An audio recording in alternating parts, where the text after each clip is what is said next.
کہ باضابطہ میں کوشش کی اور کئی ممالک میں کامیاب ہوئی ان کی یہ کوشش کہ بھئی یہ قرآن اور حدیث سے دور کرنے کا راستہ یہ ہے کہ علماء کو کاٹ کے قرآن و حدیث ہاتھ میں لے دو، آٹومیٹکلی دین سے دور ہو جائیں گے۔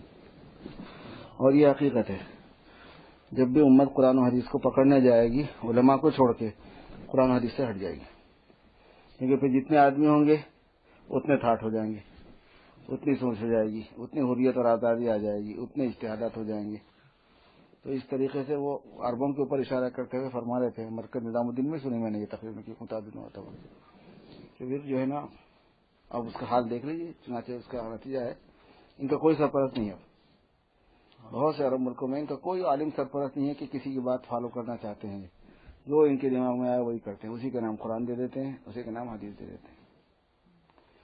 تو اور یہ ہر فن کی بات ہے، ہر فن میں اس کے ماہرین سے ہٹا کر اس فن کی کتاب عوام کے ہاتھ میں آپ دے دو، وہ فن ستیہ ہو جائے گا۔ ڈاکٹروں کو ہٹا دیں، آپ میڈیسن کی کتابیں چھاپ دیں اردو میں یا انگلش میں، عام لینگویج میں، جیسے میڈیکل ڈائجسٹ وغیرہ آتے ہیں، اس کے بعد لوگوں کو کہیں کہ یہ پڑھو، اس کے حساب سے علاج کرو، تو ڈاکٹری فن جو ہے نا وہ ستیہ ہو جائے گا۔ انجینئرنگ کا ایسے حساب ہے، لائری کا ایسے حساب ہے، سائنس کا ایسے، کسی بھی فن کی خصوصیت یہ ہے کہ فن ہمیشہ ایک ذوق چاہتا ہے جو شخص کے پاس ہوتا ہے، کتاب میں نہیں ہوتا۔ فن کی جو نوک و پلک اور باریکی ہوتی ہے وہ شخص کے پاس ہوتی ہے، وہ کتاب میں نہیں ہوتی۔ تو وہ باریکی سے ہٹ کے جب آدمی اس کو جاننے جاتا ہے، اس میں جو کنفیوژن پھیلتا ہے تو ناقابل تحمل ہو جاتا ہے انسانیت کے لیے، تو حریت کی راہیں نکل آتی ہیں۔ اور یہ اس پر فرمایا کرتے تھے کہ بھائی اصل علماء سے جوڑنا ہے، اور حضرت تھانوی رحمۃ اللہ علیہ نے فرمایا کہ قرآن کیا ہے؟ قرآن وہی ہے جو مولوی کے ہاتھ میں، یہ تھانوی کا ملفوظ ہے یہ، فرمایا کہ قرآن اور حدیث وہی ہے جو مولوی کے ہاتھ میں ہے، جو مولوی کے ہاتھ میں نہیں ہے وہ نہ قرآن ہے نہ حدیث ہے۔ سمجھتا ہے آدمی کہ قرآن پڑھ رہا ہے وہ یا حدیث پڑھ رہا ہے، اس کو اس کی سمجھ ہی نہیں ہے کہ وہ وہاں سے نکال سکے بات کو۔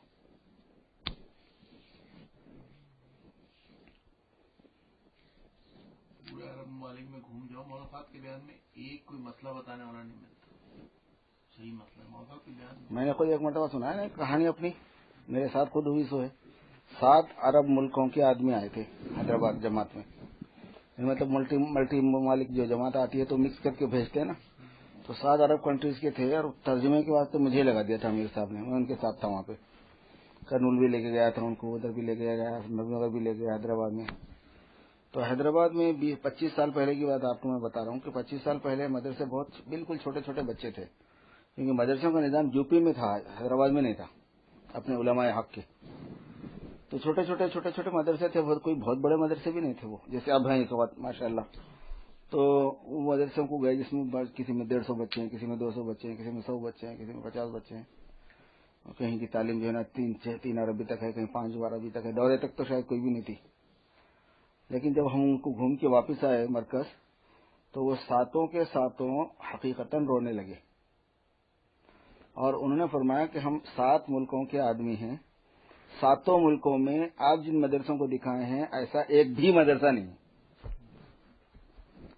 تو میں نے پوچھا کہ بھئی دین سے تو واقفیت کسی نہ کسی درجے میں رہتی ہے وہاں، تو پھر دینی تعلیم کا کیا نظام ہے؟ تو کہنے لگے عصری جو تعلیم ہوتی ہے اس میں دینیات کا سبجیکٹ ہوتا ہے ہمارے پاس، ریگولر تعلیم کے ساتھ دینیات ہوتے ہیں، تو ریگولر تعلیم کے ساتھ جب دینیات ہوتے ہیں تو وہ سیکنڈری ہو جاتے ہیں، ان کی حیثیت ایسی ہوتی ہے کہ پھر اہمیت بھی نہیں دیتا طالب علم اس کو، اور پھر یہ کہ اس میں کوئی تبحر، مہارت، خالصیت پائی جائے ویسا تو نہیں ہو سکتا ہے کہ یکسوئی کے ساتھ خالص دینی تعلیم کا ایک بھی مدرسہ ہم 7 ملکوں میں سے پورے ملک میں پورے ایک بھی نہیں ہے، ایسا مدرسہ سسٹم ہی نہیں ہے۔ یہ ہے وہ بات جس سے ہندوستان پاکستان کے علماء ممتاز ہیں کہ دین کی حفاظت کے واسطے انہوں نے ادارے قائم کر کے خالص سالٹ مولوی، قرآن و حدیث کے ماہرین اور اس کے محافظ تیار کرنا، خادم تیار کرنا، یہ کام انہوں نے کیا۔ حضرت محسن وسلم مدنی رحمۃ اللہ علیہ کے پاس ایک انگریز آیا تھا، اس نے دارالعلوم کا معائنہ کیا، اس کے بعد کہنے لگا یہ لوگ کیا کریں گے، ان کا فیوچر کیا ہے؟ تو انہوں نے فرمایا کہ ہم یہ چاہتے ہیں کہ یہ کچھ نہ کریں، ہم ان کو تیاری اس لیے کر رہے ہیں کہ یہ سوائے دین کے خادم بننے کے کسی اور چیز کے کام کے نہ رہیں، کیونکہ ہم کو خالص دین کے خدام نکالنے ہیں کچھ کہ ہمیشہ اویلیبل رہیں، جو خالص دین کا ہی کام کر سکیں، دنیا کا کام وہ نہ کر سکیں، کرنا بھی چاہیں تو نہ کر سکیں۔ بڑا حیرت میں رہ گیا، کہنے لگے ان کی روٹی پانی، کہنے لگے روٹی پانی کا انتظام تو ہمارے پاس دوسرا ہے، ہماری اتھارٹی الگ ہے، اس میں ہمارا بلیو الگ ہے، اس معاملے میں ہم کو اس کی فکر نہیں کرنا ہے۔ جتنی روٹی پانی یہ لوگ کھا لیتے ہیں دوسرے تو توڑتے بھی نہیں اتنی روٹی۔ یہ صحیح ہے۔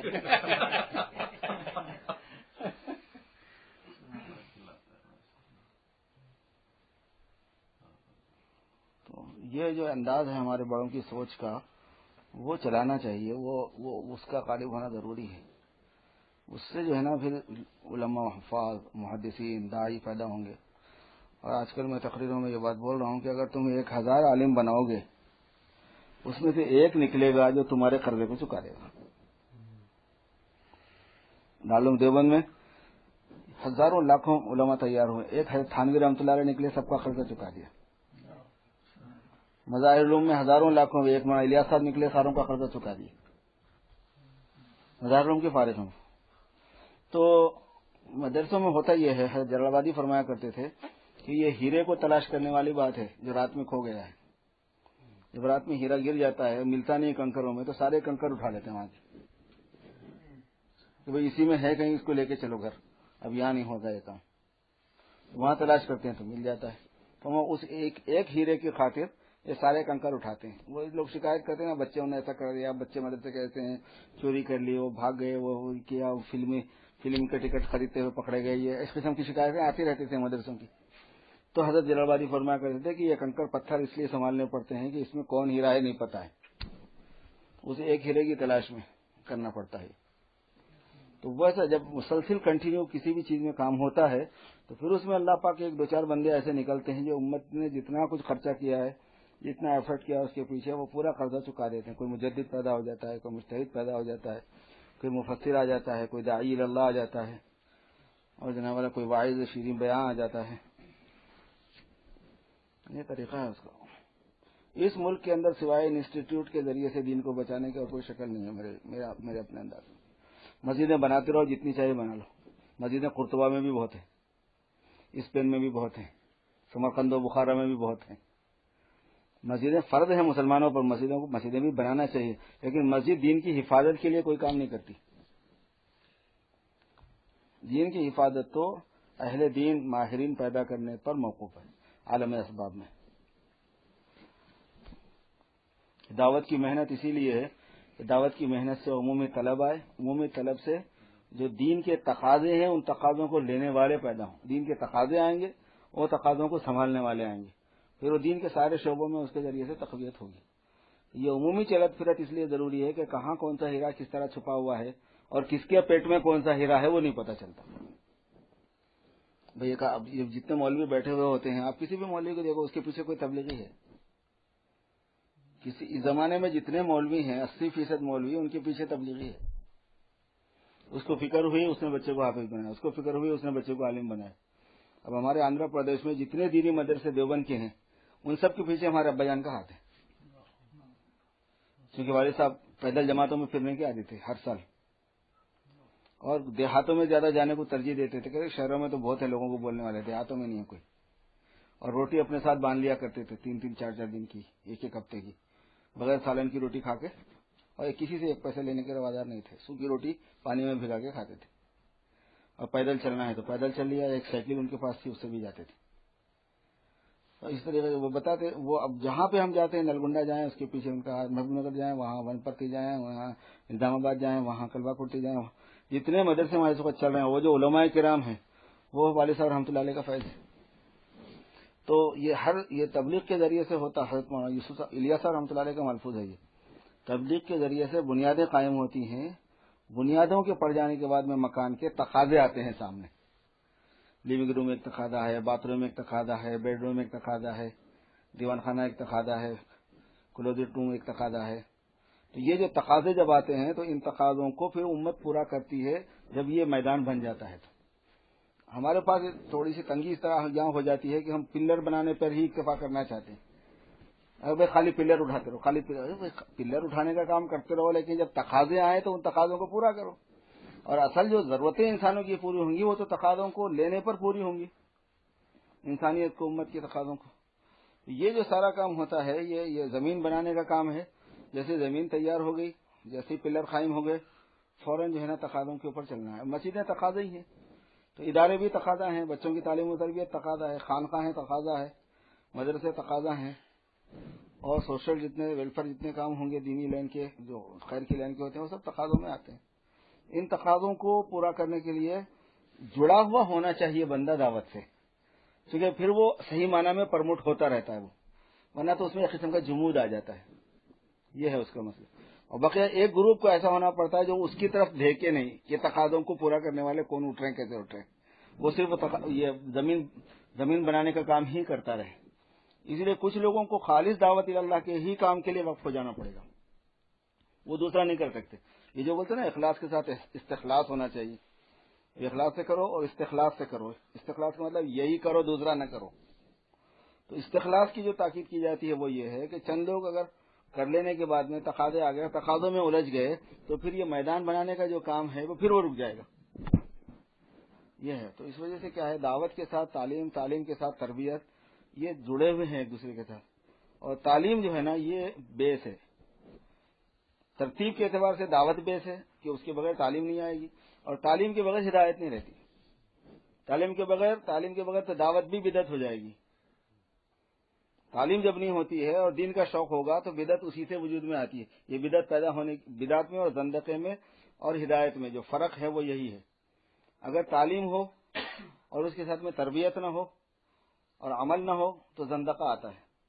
اور اگر شوق آ جائے آدمی میں، طلب آ جائے آدمی میں، لیکن تعلیم اس کے پاس نہیں ہے تو اس سے بدعت آتی ہیں وجود میں.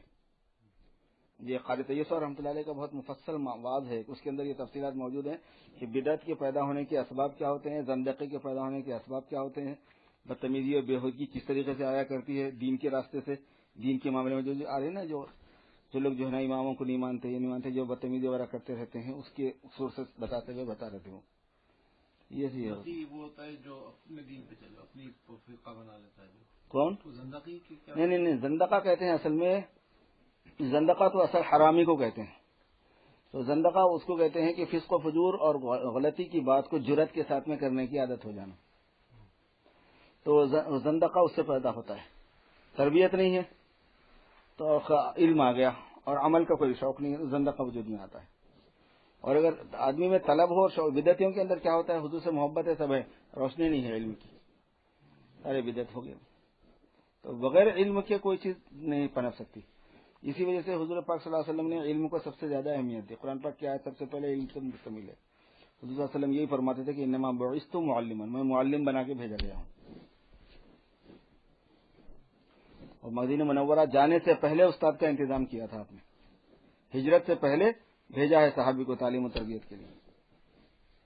ہجرت فرمانے سے پہلے بھیجا ہے حضرت مصعب کو، حضرت سعید رات کو. تو اس کے بغیر کام نہیں چل سکتا. تو یہ ہے وہ چیز کہ تعلیم اور تربیت اور دعوت. حضرت جلال آبادی رحمۃ اللہ علیہ ایک عجیب ملفوظ فرمایا کرتے تھے. فرماتے تھے کہ تبلیغ جو ہے وہ تشویق کی جگہ ہے، شوق دلانے کی اور آمادہ کرنے کی. اور مدرسہ جو ہے وہ تعلیم کی جگہ ہے، اور خانقاہ جو ہے وہ تکمیل کی جگہ ہے. ایک جگہ زمین بنانے کی ہے، ایک جگہ اس کا طریقہ کار متعین کرنے کی ہے، ایک جگہ اس کو کمپلیٹ کرنے کی ہے. اور یہ تینوں حضور پاک صلی اللہ علیہ وسلم کے کام ہیں. قرآن پاک میں وضاحت ہے کہ یہ تینوں کام آپ کے ہیں. اور نفی جو ہے نا کسی بھی ایک کی، آپ صلی اللہ علیہ وسلم کے اس شعبے کی نفی ہو جائے گی، نبوت کے ایک حصے کی نفی ہو جائے گی. بہت اس واسطے بیلنس چاہیے اس میں.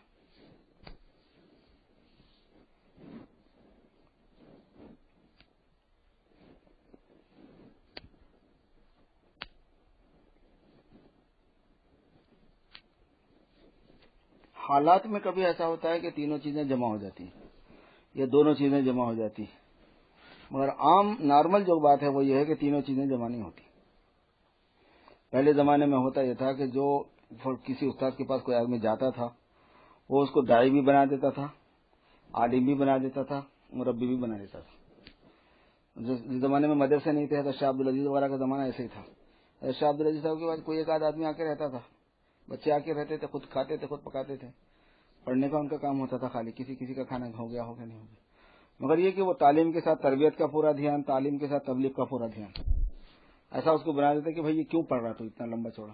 عالم جو ہوتا ہے نا وہ تبلیغ کی غرض سے ہی بنایا جاتا ہے، ورنہ ضرورت نہیں ہے ہر ایک کو عالم بننے کی۔ عالم کی بنیاد تبلیغ ہے۔ عالم بننے کا مطلب یہ ہے کہ آپ کو تفصیل سے کیوں بتایا جا رہا، آپ کو جن چیزوں کی ضرورت نہیں ہے وہ بھی چیزیں کیوں آپ کو بتائی جا رہی ہیں، تاکہ آپ جن کو ضرورت ہے ان کو بتا سکیں۔ عالم بنانے کا مقصد ہی تبلیغ ہوتی ہے۔ تو تبلیغ کا پورا ذہن بنا کے، اس کے ساتھ عالم بنا کے، اس کے ساتھ پھر جو اس کی ضرورت کی چیز ہے اس کے مطابق تربیت کرنا، یہ تینوں چیزیں جمع ہوتی تھی۔ صحابہ کے ساتھ میں جمع ہوئی اور بزرگوں کے پاس میں انفراداً جمع ہوتی رہیں گی، لیکن جیسے جیسے وقت گزرتا گیا تشویق کی جگہ الگ ہو گئی، تعلیم کی جگہ الگ ہو گئی، تربیت کی جگہ الگ ہو گئی۔ ہر فن بڑھ جاتا ہے، ہر ایک کی تفصیلات ہو جاتی ہیں، شعبے بن جاتے ہیں۔ اور علم کے اندر مسئلہ یہ ہو گیا کہ حدیث کا الگ ہو گیا، قرات کا الگ ہو گیا، تفسیر کا الگ ہو گیا، اصول کا الگ ہو گیا، فقہ کا الگ ہو گیا۔ جو فقیہ ہے وہ محدث نہیں، جو محدث ہے وہ فقیہ نہیں۔ محدثین فقیہ نہیں ہوتے۔ امام بخاری رحمۃ اللہ علیہ کا دماغ مسئلوں میں نہیں چلتا تھا۔ کئی جگہ پہ تو ایسے مسئلے ان کے ساتھ پیش آئے ہیں کہ لوگوں نے گاؤں سے نکال دیا ان کو۔ اب ایک مسئلہ تھا کہ جو دودھ میں شریک ہو جائے وہ بھائی ہو جاتا ہے۔ ایک آدمی نے پوچھا کہ بکری کے دودھ میں دونوں شریک ہو گئے، انہوں نے کہا کہ بھائی ہو گئے، تو گاؤں والوں نے گاؤں سے نکال دیا ان کو۔ حالانکہ بہت سمجھدار تھے وہ، بہت مطلب مجتہدانہ صلاحیت کے آدمی تھے۔ فقہ میں دماغ زیادہ نہیں چلتا تھا، محدث کا دماغ فقہ میں نہیں چلتا زیادہ۔ فقیہ جو ہے نا وہ فقیہ علم حدیث میں زیادہ کام نہیں کر سکتا ہے۔ علم حدیث میں زیادہ کام کرنے کا مطلب ہے کہ 6 لاکھ آدمیوں کی تو ہسٹری یاد رہنا، وہی ایک مستقل کام تھا۔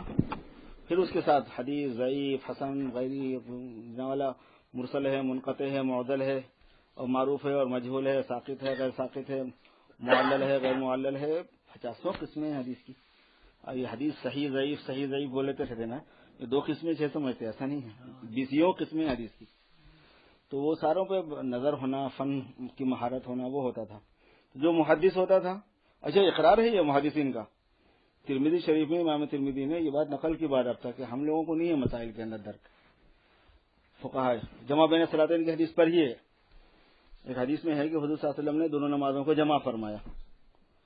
اب اس کے بعد امام ترمذی لکھتے ہیں کہ 4 اماموں میں سے کسی نے بھی اس حدیث کو نہیں لیا۔ تو امام حدیث کو لینے کے لیے امام ہوتا ہے، ورنہ کوئی امام بنتا ہے پھر وہ کیسا امام ہے جس نے اس حدیث کو نہیں لیا اور کسی نے بھی نہیں لیا 4 نے؟ اور یہ کیسے ہو سکتا ہے کہ 4 میں سے کوئی بھی نہ لے؟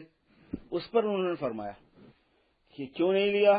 الفقہاء اعلم الناس بمعانی الحدیث، فقہا جو ہیں وہ معنی حدیث کو زیادہ جانتے ہیں، ہم اس معاملے میں نہیں جانتے، اس لیے ہم بھی جمع بین الصلاتین کو نہیں لیتے۔ محدثین بھی جمع بین الصلاتین کے قائل نہیں، 2 نمازوں کو ایک جگہ جمع کرنے میں محدثین بھی نہیں شریک، کوئی ہے ہی نہیں ہے، تو کام کا زمانے کے جاہلوں کا کام ہے۔ صرف امام ابو حنیفہ کے پاس جمع بین الصلاتین ہو سکتی ہے، اور وہ جمع سوری ہے۔ امام صاحب کی خاص بات یہ تھی کہ وہ حدیث اگر صحیح ہے تو اس کی تطبیق کرتے تھے کہ کہیں نہ کہیں تو یہ فٹ ہوگی برابر۔ تو اس میں انہوں نے فرمایا کہ جمع سوری پر محمول ہوتی ہے کہ ظہر کی نماز کو آپ دیر سے کر دیں، عصر کی نماز کو آپ جلدی پڑھ لیں۔ جب ظہر کی نماز کا وقت ختم ہونے لگے ظہر پڑھیں، جیسے ہی عصر کا وقت داخل ہو عصر پڑھ لیں، تو دیکھنے میں ایسے لگے گا جیسے 2 نمازیں آپ نے ایک ساتھ پڑھی۔ اور جو صحابہ سے ثابت ہے جمع، وہ یہی ایسے ہی جمع ثابت ہے۔ سفر میں ہوتا ہوگا، سفر ہو یا حضر ہو، جمع بین ضرورتاً اگر آدمی کرے تو یہ ہو سکتا ہے، ورنہ سفر میں بھی جمع کرنے کی اجازت کسی کے پاس میں بھی نہیں ہے۔ یہ جو حدیث ہے، حدیث صحیح ہے لیکن معلل ہے، اور حدیث معلل کو پہچاننے میں سب سے بڑا آدمی امام نسائی گزرا ہے۔ نسائی شریف کے جو محدث ہے نا، امام نسائی کو علل کے بارے میں سب سے زیادہ مہارت تھی۔ حدیث معلل اس کو کہتے ہیں کہ حدیث کی کمزوری پکڑ میں نہیں آتی ظاہری طور پر، لیکن ہوتی ہے اس میں کمزوری۔ کس وجہ سے اس حدیث کو پر عمل نہیں کیا جا سکتا، وہ وجہ جاننے میں نہیں آتی۔ جو ظاہری ہے بھائی اس کے راوی تو سب ثقہ ہیں، سمجھ میں آ رہا نہیں آ رہا، متصل برابر ہے، ڈسکنیکٹ ہے، یہیں پہ بھی نظر نہیں آ رہی۔ مگر یہ ہے کہ صاحب دوسری حدیثوں کے ساتھ اور دوسری آیتوں کے ساتھ جمع ہی نہیں ہو سکتی بات۔ اب جیسے حضور نے فرمایا نا کہ جو 2 نمازوں کو ایک ساتھ جمع کرے وہ کبیرہ گناہ میں داخل ہو گیا۔ اب اگر حضور نے خود کیا تھا تو صحابہ نے خود کیا تھا تو سارے کبیرہ میں داخل ہو گئے تھے کیا؟ اچھا قرآن پاک میں یہ ہے کہ وقت آنے سے پہلے نماز نہیں کوئی، ان الصلاۃ کانت علی المؤمنین کتابا موقوتا، وقت آئے گا نماز متوجہ ہوگی، وقت نہیں آئے گا نماز متوجہ نہیں ہوگی۔ ابھی عصر کا وقت نہیں آیا تو کیسے متوجہ ہو جائے گی؟ ابھی عشاء کا وقت نہیں آیا تو کیسے متوجہ ہو جائے گی؟ اور وہ قرآن پاک ہے، قرآن پاک کے اوپر غالب کرنے کے لیے حدیث کو قرآن پاک کے لیول کی چیز چاہیے. یہ حدیث اخبار احاد میں سے ہے. خبر واحد اس حدیث کو کہتے ہیں جو قرآن پاک کا مقابلہ نہیں کر سکتی, خبر متواتر کرتی ہے, اس کی قسم ہے. تو اب یہ اس کے اندر علت کیا ہے؟ امام نسائی نے فرمایا کہ یہ معلل ہے. ان کو یہ ذوق مہارت حاصل تھی کہ نہیں یہاں کچھ گڑبڑ ہو گئی ہے. حالانکہ الفاظ حدیث میں کوئی گڑبڑ نہیں ہے. الفاظ حدیث کا مطلب ویسے نکلتا ہے جیسے عرب لیتے کہ بارش بھی نہیں تھی, خوف بھی نہیں تھا, سفر بھی نہیں تھا, پھر بھی نماز جمع کی تھی نماز. ایسی حدیث ہے وہ. اسی وجہ سے تو ڈیٹرائٹ میں ہمیشہ جمعہ کے ساتھ اثر ہوتی ہے. ڈیٹرائٹ کی ڈربن کی مسجد میں جمعہ کی نماز کے ساتھ اثر کی اقامت ہوتی ہے, ہمیشہ ہوتی ہے. میں خود کئی مرتبہ وہاں موجود تھا جس وقت اذان اثر کی اقامت ہوئی جمعہ کے ساتھ. یہ کب کیا تھا آپ نے, اس سے ثابت کرتے ہیں؟ حضور صلی اللہ علیہ وسلم کے زمانے کی ایک حدیث ہے یہ. اب یہ کہ یہ معلل کس معنی میں ہے کہ وہ ابتدا میں ہو گئی تھی, بعد میں منسوخ ہو گئی جب ان صلاۃ کانت انہوں نے کتاب موقوتا نازل ہوئی. اب اس میں تقدیم تاخیر کا بھی علم نہیں ہو رہا, مگر آیت کے ساتھ میں ٹکراؤ ہے, دوسری حدیثوں کے ساتھ میں ٹکراؤ ہے. اور اگر ایسے جمع کرنے کی اجازت ہے تو وقت کے مقرر کرنے کی قید خود بے معنی ہو جاتی ہے. 50 چیزیں اس کے ساتھ میں جڑی ہوئی, تو عمل نہیں ہو. اسی وجہ سے محدثین بھی عمل نہیں کرتے اس پہ. وہاں امام ترمذی نے یہ بات فرمائی ہے کہ الفقہاء عالم الناس بمعانی الحدیث, چونکہ چاروں اماموں میں سے کسی نے بھی اس پر عمل کرنے کی بات نہیں کہی, اس واسطے ہم بھی نہیں کہہ سکتے. یہ کہہ کے آگے گئے. تو فقہاء کا کام جو ہے نا محدثین نہیں کرتے, محدثین کا کام فقہاء نہیں کرتے تھے. حالانکہ جو فقیہ ہوتا ہے وہ محدث ہوتا ہے. محدث ہوئے بغیر فقیہ کیسا بن سکتا ہے؟ لیکن اس پہ یعنی اس کو موضوع بنا کے کام نہیں کرتے تھے وہ لوگ. ورنہ واقفیت تو ان کو بہت زیادہ ہوتی تھی, تبھی تو وہ حدیثیں مسائل نکال سکتے تھے. ایسے جو محدث ہوتے ہیں وہ بالکل فقیر نہیں ہوتے, ان پڑھ جاہل ہوتے ہیں, ایسا بھی نہیں ہے. لیکن اجتہاد کرنے کی جہاں بات آتی ہے نا, وہاں زیادہ ذہن ان کا نہیں چلا کرتا. اللہ پاک کی شان ہے, وہ کام پہ نہیں لگ سکتے تھے. تو خالی علم کی لائن کے اندر 50 راستے بن گئے. پھر یہ اس پر بات چلی تھی کہ پھر جو ہے نا کام الگ الگ ہو گئے, جس کے اوپر مستقل فوکس کرنے کی ضرورت پڑ گئی. تو وہ تجوید والے, ان کا اپنا فن اتنا بڑا ہو گیا, سبا کی قرات کا, اور جناب والا رسم الخط کا فن ہے باضابطہ.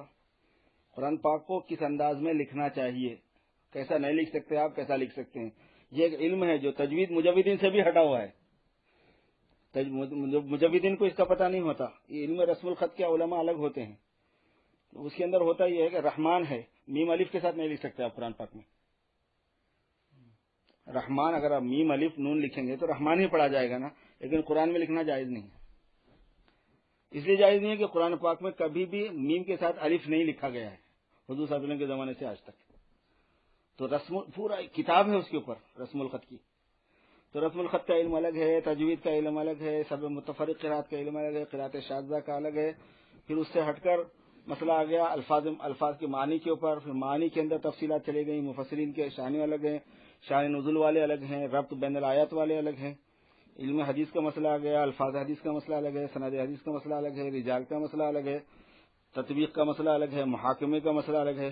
حدیثوں کے درمیان میں محاکمہ, یہ حدیث کیوں لی جاتی ہے, یہ کیوں چھوڑی جاتی ہے, فلاں امام نے لیا تو کیوں لیا, فلاں امام نے چھوڑا تو کیوں چھوڑا, وہ اس میں ترجیح مرجح کون ہے. سب سے زیادہ کام اس پہ امام فقہ حنفی میں ہوتا ہے. اسی وجہ سے فقہ حنفی سے زیادہ مضبوط کوئی فقہ نہیں ہے. سب سے مضبوط فقہ جو ہے نا یہ فقہ حنفی ہے, وہ نہیں ہلتا کسی سے. علمی دنیا میں فقہ حنفی نہیں ہلتا کبھی, کیونکہ وہ ہر چیز کو پرکھ کے پورا اینالائز کرنے کے بعد آگے بڑھتے ہیں لوگ. ہر چیز کو پرکھ لیتے. وہ امام شافعی نے فلاں حدیث کو لیا, ہم کیوں نہیں لے سکتے؟ انہوں نے جو جوابات دیے اس کا کوئی جواب ہے یا ویسے ہی ہے؟ آپ نے جس حدیث کی ترجیح دی ہے وہ کیوں ترجیح دی ہے؟ اس کو محاکمہ کہتے ہیں. اس کی کتاب ہے باضابطہ. امام طحاوی رحمۃ اللہ علیہ کی جو کتاب معانی الاثار ہے وہ اسی پر ہے, دورے کے سال میں پڑھائی جاتی ہے. پھر اس کے اوپر اور بھی کتابیں اس کے ساتھ ہیں. تو محاکمہ حدیث کا کام کرنے کا کام فقہ حنفی میں ہی ہوتا ہے زیادہ. اور ان کی خصوصیت یہ ہے کہ قیاس نہیں چلاتے جب تک حدیث ہو, چاہے ضعیف حدیث ہو. سب سے کم قیاس پر عمل کرنے والے امام ابو حنیفہ ہیں. باقی تینوں امام ان کے مقابلے میں زیادہ قیاس پر عمل کرتے. اور پھر یہ ہے کہ بھئی جب حدیث ہے اور متروک بھی نہیں ہے تو یقیناً وہ فٹ ہوتی ہے کہیں نہ کہیں, چونکہ حق کا ٹکراؤ نہیں ہے, کبھی ٹکرا نہیں رہی حدیث, اور حدیث صحیح ہے تو کیسے چھوڑیں گے آپ اس کو؟ تو پھر وہ جمع بین الحدیث کا جو فن وجود میں آیا وہ امام ابو حنیفہ سے آیا. اور جمع بین الحدیثوں کے فن کی وجہ سے ہوا یہ کہ کوئی ایک حدیث پر پورا عمل نظر نہیں آتا, کیوں؟ اس وجہ کہ دوسری حدیث اس کے ساتھ میں لگی ہوئی ہے، تیسری اس کے ساتھ میں لگی ہوئی ہے. یہ جاہلوں کو یہ پریشانی زیادہ ہوتی ہے، غیر مقلدین کو، کہ بھائی امام یہاں تو یہ ہے کہ لا صلاۃ الا بفاتحۃ الکتاب، حدیث میں ہے کہ جب سورہ فاتحہ آپ نہیں پڑھیں گے تو نماز ہی نہیں ہوگی، وہ پکڑ لیں. اب وہ نہیں دیکھتے کہ قراءۃ الامام میں قراءۃ للمقتدین، کہ امام کے پیچھے گائے کی دم کی طرح سے آوازیں مطلب کرتے رہتے نا پڑھنے والے، کہنے کہ امام کے پیچھے یہ کیا کہ گائے کی دم کی آوازیں لگائی ہوئی ہیں، حضور نے فرمایا ہے. اچھا پھر یہ حضور نے فرمایا کہ امام کا پڑھنا مقتدی کا پڑھنا ہے، امام کی قراءت مقتدی کی قراءت ہے. اچھا اگر آپ امام کی قراءت، اور یہ حدیث صحیح ہے، ابو داؤد کی روایت ہے اور صحاح میں سے ہے، مطلب جو امام بخاری اور مسلم کی جو حدیثوں کی جو شرط ہے وہ پوری پائی جاتی ہے. تو اب آپ یہ دیکھ لیجئے کہ اگر آپ ہر ایک کے لیے سورہ فاتحہ ضروری قرار دیتے ہیں، یہ حدیث پر عمل کی کوئی شکل ہی نہیں ہے. اور اگر آپ اس حدیث پر عمل کرتے ہیں تو اس حدیث پر عمل ہو جاتا ہے، کیونکہ خود حضور فرما رہے ہیں کہ بغیر سورہ فاتحہ کے نماز نہیں ہوتی. ادھر یہ فرما رہے ہیں کہ اگر امام پڑھتا ہے تو تمہارا پڑھنا حکمن شامل ہے، تو وہ جو حدیث ہے وہ اس پر اپلائی ہو رہی ہے کہ وہ بھی پڑھنے میں ہی شامل ہے. تو اس پر عمل کرنے کی صورت میں اس پر عمل ہوتا ہے، اس پر عمل کرنے کی صورت میں اس پر عمل نہیں ہوتا ہے. اور اس کو پکڑ لیتے ہیں تو وہ پوری چھوٹ جاتی ہے. اس کو کہتے ہیں جمع بین الاحادیث. نماز پڑھنے کے بعد میں تسبیحات فاطمہ پڑھنا ہے، یہ تسبیحات فاطمہ سنت ہے. ایک حدیث میں یہ ہے کہ حضور صلی اللہ علیہ وسلم سلام پھیرنے کے بعد فرض نماز سے سنت کے لیے ایسے اٹھتے تھے جیسے آگ پر بیٹھے ہوں. یہ حضرت عائشہ رضی اللہ تعالیٰ عنہ کی حدیث ہے، صحیح حدیث ہے. اب یہ فن ہے یہ کہ بھئی اگر آپ تسبیحات فاطمہ پڑھتے بیٹھے ہیں تو آگ پہ بیٹھے ہیں، اور حضور تو آگ پہ تو کوئی بیٹھتا نہیں. حضور تو ایسے اٹھتے تھے جیسے انگارے پر ہوں، اتنا جلدی اٹھ جاتے تھے. تو آپ تو تسبیحات فاطمہ بیٹھے ہوئے ہیں، یا تیسرا کلمہ پڑھتے ہوئے بیٹھے ہوئے ہیں 10 مرتبہ 20 مرتبہ. اچھا پھر حضور پاک صلی اللہ علیہ وسلم نے ہر نماز کے بعد تسبیحات فاطمہ بھی سکھائی ہیں. جمع کی کیا صورت ہے؟ یہ امام ابو حنیفہ کے پاس ہے یہ باریکی. انہوں نے فرمایا کہ جن نمازوں کے بعد میں سنت نہیں ہے اس میں تسبیحات فاطمہ اسی وقت پڑھی جائیں گی سلام پھیرنے کے بعد، اور جن نمازوں کے بعد میں سنت ہیں اس میں سنت کے بعد پڑھی جائیں گی، جو کہ سنت فرض نماز ہی کو مکمل کرنے کے لیے، سنت فرض نماز کا تکملہ ہے. تو نماز مکمل ہونے کے بعد تسبیحات فاطمہ پڑھنا ہے نا آپ. تو جب تک آپ سنتیں نہیں پڑھے ابھی آپ کی نماز ہی ادھوری ہے. اب یہ دونوں حدیثیں جمع ہو گئی کہ جن کے بعد سنت ہے اس میں آپ انگار جیسے انگار پہ بیٹھے ہوں ایسے اٹھ جاتے تھے، لہٰذا پہلے سنتیں پڑھو بعد میں تسبیحات فاطمہ پڑھو. اور جن نمازوں کے بعد میں سنت نہیں ہے اس میں تسبیحات فاطمہ پڑھیں گے. تو امام ابو حنیفہ ہی ہیں جو پانچوں نمازوں کے بعد میں یہ دونوں حدیثوں کو جمع کر سکتے ہیں، دوسرے کے بس کی بات نہیں ہے. دوسرا بولتا ہے ہاں بھائی یہ حدیث صحیح ہے، تسبیحات فاطمہ کی یہ پڑھتے رہو. اب وہ حدیث حضرت عائشہ کی، اب ہم کیا کریں گے؟ ایسا بولتے ہیں، حدیث چھوڑ دی. امام مالک رحمۃ اللہ علیہ ایسا بہت چھوڑتے ہیں. امام مالک کے پاس یہ مسئلہ ہوا کہ ہاتھ یہاں پہ بھی باندھنا ہے، ہاتھ یہاں پہ بھی باندھنا ہے. ان سے پوچھا یہاں پہ باندھنے کی حدیث ہے، تو دوسرے نے کہا یہاں پہ بھی ہے، تیسرے نے کہا یہاں پہ بھی ہے. تو ان کے پاس کیا ارسال ہے نا، نہ اس پر عمل کرو نہ اس پر عمل کرو، ہاتھ چھوڑ کے کھڑے رہو. ان کے پاس ارسال ہے امام مالک کے پاس. مالکیوں کو آپ دیکھے ہوں گے کہ ہاتھ باندھتے نہیں وہ ہاتھ جو نہیں باندھتے وہ یہی ہے کہ ایک کو پکڑے تو دوسری چھوٹ رہی، دوسرے کو پکڑے تو تیسری چھوٹ رہی. تو انہیں بولتے بھائی سب کو چھوڑو اپنا سیدھا کھڑے رہو. اب ظاہر ہے کہ یہ تو کوئی مطلب امام مالک اپنی جگہ پر بہت قابل احترام امام گزرے ہیں اپنی جگہ پر، لیکن فقہی باریکی میں آپ جائیں گے تو کوئی بھی نہیں ٹھہرتا امام ابو حنیفہ کے سامنے. مالکی سارے ہاتھ چھوڑ کے پڑھتے ہیں. وہ یہی کہتے ہیں کہ تعارض ادلہ کے وقت میں سب ساقط، دلیلیں ایک دوسرے سے ٹکرا رہی ہیں، لہٰذا کسی پر عمل کرنے کی ضرورت نہیں. امام احمد کا بھی ایسے مسئلہ ہے، اپنی جگہ پر بہت بڑی شخصیت گزرے ہیں، بہت بڑے بزرگ ہیں، فقہ کے باضابطہ امام ہیں اور قابل احترام ہیں. لیکن اس میں جو فقہ کے اندر جو بات چلتی ہے نا اس میں بعض نزاکتیں ایسی ہیں کہ عام لوگوں کو معلوم نہیں ہو، جس کو میں آج کل بولنے بھی لگا ہوں. ایک بات خاص ہے، چونکہ اپنے ہی لوگ ہیں مذاکرہ کر رہا ہوں، ورنہ تو مسائل کے اوپر نہیں ہوتا نا اس میں ایسی چیزوں پہ.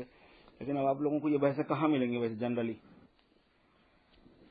فقہ کے اندر ایک بات یہ ہے کہ امام چاروں حق پر ہیں، اس معنی میں کہ چاروں کے اندر تقویٰ تھا، پرہیزگاری تھی، دین کا علم تھا اور مسائل نکالنے کی صلاحیت تھی.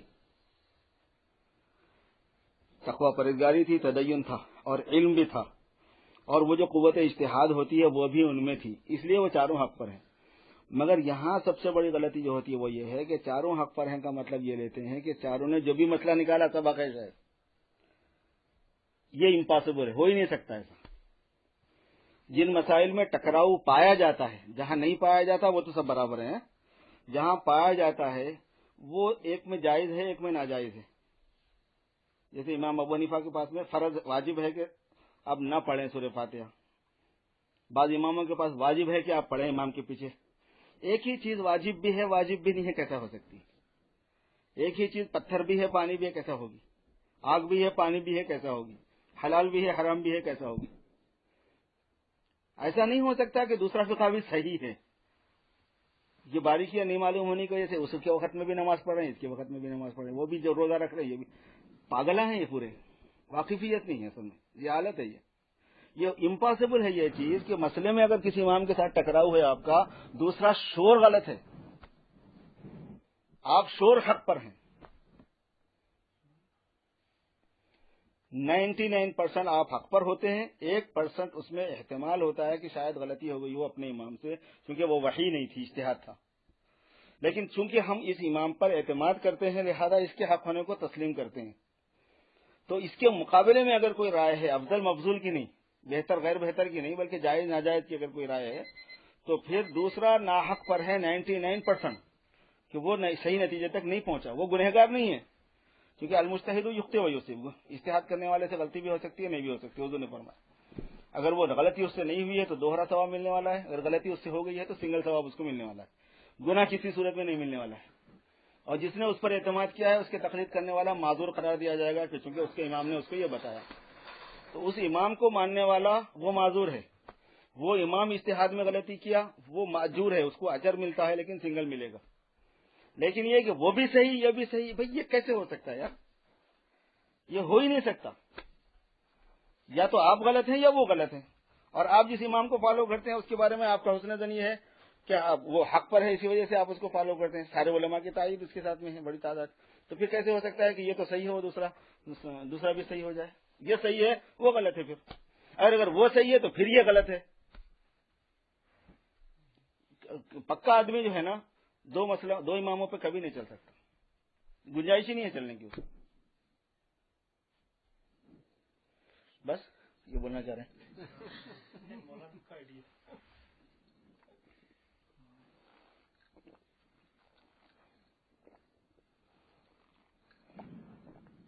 حضرت تھانوی رحمۃ اللہ علیہ نے لکھا ہے کہ محقق متسلم ہونا ضروری ہے۔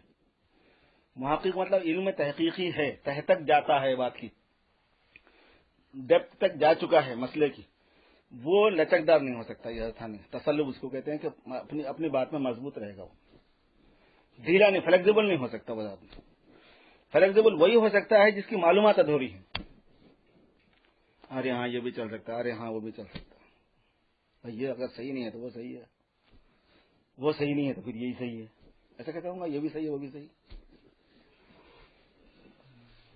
افضل مفضول کے معاملات الگ ہوتے ہیں، جیسے آمین زور سے بھی بولنا، آہستہ بولنا افضل مفضول ہے، ہاتھ یہاں پہ رکھنا یہاں پہ رکھنا افضل مفضول ہے، واجبات میں سے نہیں ہے، فرائض میں سے نہیں ہے۔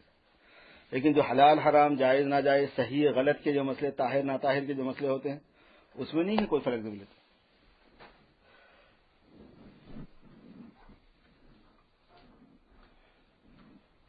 اور مسئلہ اصل میں اس قانون کا نام ہے جو اللہ تبارک و تعالیٰ کا منشا اس حکم سے متعلق ہے، اور اللہ کے منشے کے معاملے میں جو کیئرفل رہا وہی پورا کر سکتا ہے، ورنہ نہیں۔ اور حضرت شاہ ولی اللہ صاحب رحمۃ اللہ علیہ محدث دہلوی جو ہیں، انہوں نے حضرت حضور پاک صلی اللہ علیہ وسلم کو بہت خوابوں میں دیکھا ہے، اور ان کی خصوصیت یہ ہے کہ وہ حضور پاک صلی اللہ علیہ وسلم سے فتویٰ پوچھا کرتے تھے خواب میں۔ ان کی ایک کتاب چھپی ہوئی ہے 40 فتووں کی جو حضور سے خواب میں انہوں نے پوچھے ہیں، کہ یہ 40 مسئلے میں نے حضور سے پوچھے اور آپ صلی اللہ علیہ وسلم نے یہ جواب دیا بولتے۔ اس میں سے ایک مسئلہ انہوں نے یہ بھی پوچھا تھا کہ میں اب علم کے جس جگہ پر ہوں، فقہ کے اللہ نے جو کچھ علم دیا ہے مجھے، اس میں مجھے اماموں کی پابندی نہیں معلوم ہوتی ضروری، جسے وہ امام تھے خود، میں بھی ایک اعتبار سے امام ہی ہوں، اللہ نے اتنی سمجھ دے دی تھی ان کو، تو میں ضروری نہیں سمجھتا، فرمایا نہیں، فقہ حنفی کو فالو کرو۔ اور پھر اس کے بعد جو بات فرمائی وہ سب سے اہم ہے، فرمایا کہ منشا شارع، شریعت بنانے والے کا منشا فقہ حنفی سے پورا ہوتا ہے، یہ حضور نے فرمایا صلی اللہ علیہ وسلم۔ فرمایا کہ اس فقہ کی خصوصیت یہ ہے کہ اس سے شارع کا منشا پورا ہوتا ہے کہ اللہ چاہتے کیا تھے اس معاملے میں، اصل اس مسئلے میں اللہ پاک چاہتے کیا تھے، وہ چیز وہ بات تک امام ابو حنیفہ پہنچے ہیں. یہ حضور پاک صلی اللہ علیہ وسلم نے خواب میں حضرت شاہ ولی اللہ محدث دہلوی کو بتایا. اور بزرگوں کے مکشوفات میں یہ بات ہے جس میں صاحب در مختار نے باضابطہ صراحت کی ہے. در مختار فتوے کی کتاب ہے، اس میں یہ بات لکھی ہوئی ہے کہ حضرت عیسیٰ علیہ السلام فقہ حنفی کو فالو کریں گے. فالو نہیں کریں گے، وہ فقہ حنفی کے موافق فتوے دیں گے چونکہ وہ بھی مجتہد ہوں گے، لیکن ان کا اجتہاد فقہ حنفی کے موافق ہی ہوگا. فالو کرنے کا لفظ میں نے وہ ہو گیا، غلط ہو گیا مجھ سے. نبی فالو نہیں کرتا امتی کو، البتہ یہ کہ موافقت کریں گے. وہ فقہ کسی نہ کسی فقہ کے مطابق ہی وہ امت کو چلانے والے ہیں. تو ان لوگوں کا یہ لوگ مکشوفات میں اس بات کو بیان کیا گیا صوفیہ کے کہ ان کا کشف یہ ہے کہ حضرت عیسیٰ علیہ نبی علیہ الصلوۃ والسلام جو فتوے دیں گے، ان جو اجتہاد فرمائیں گے، وہ فقہ حنفی کے موافق ہوں گے. صاحب در مختار نے باضابطہ مقدمہ در مختار میں اس کی وضاحت فرمائی ہے فتوے کی کتاب شروع کرنے سے پہلے، یعنی فقہ حنفی کی اہمیت اور اس کی نزاکت اور اس کی باریکیاں اور اس کے لطائف کو بیان کرتے ہوئے انہوں نے یہ تک بھی بیان فرمایا. تو یہ اللہ تبارک و تعالیٰ نے بہت خاص فضل فرمایا ہے کہ ہندوستان، پاکستان، بنگلہ دیش، افغانستان، یہاں کے پورے علماء حنفی اور دین کی خدمت کرنے کے اندر ماہر ترین اور اوڑھنا بچھونا انہوں نے بنایا. اور اسی دین کی خدمت میں دعوت کا کام وجود میں آیا، اسی دین کی خدمت میں مدرسوں کا نظام وجود میں آیا، اسی دین کی خدمت میں خانقاہی نظام وجود میں آیا. اب اس وقت پوری دنیا میں یہ 3 نہریں ہیں جس سے دین پھیلتا ہے، اور یہ تینوں نہریں آپ کو ہندوستان پاکستان سے ہی ملیں گی پوری دنیا میں اس وقت. اور اس وجہ سے ان تینوں راستوں سے جو فیض ملے گا وہ قرآن و حدیث کے منشے کے مطابق ہوگا. آیتوں کی تفسیر اس کے مطابق پڑے گی، حدیثوں کی تشریح اس کے مطابق پڑے گی، ورنہ نہیں پڑھ سکتی. بڑی قدر کی چیز ہے یہ. یہاں آ کے ہمارے ساتھی ڈھیلے ہو جاتے ہیں، ادمرے ہو جاتے ہیں، ادھر ڈھلک گیا ادھر ڈھلک گیا. ارے بھائی یہ تو عرب ہے، ان لوگوں کو پاس تو زیادہ معلوم ہے. ابھی کس کا قصہ ہے؟ یہ مفتی ریاض بتا رہے تھے. مفتی ریاض بتا رہے تھے کہ جو عرب ہیں ان کا سابقہ پڑھتا رہتا ہے، ان کو نازلہ پڑھنے نہیں آتا قرآن شریف، پہچان ہی نہیں سکتے قرآن پاک. ارے بھائی تمہاری تو زبان عربی ہے، تم کو تو آیتیں زبان یاد ہے. کہنے کے ہے لیکن ہم نے پڑھا نہیں ہے، اس لیے ہم الف با تا سا جیم ہا کو نہیں پہچان سکتے. بول رہے اب ان کو قانون کا شارع بنا لیتی ہے ہماری قوم. ان کو کیا پتا بیچاروں کو عربی زبان بولنا. کوئی بقول مولانا محمد عمر پالن پوری کے کہ ابو جہل کی عربی تو کوئی بول نہیں سکتا.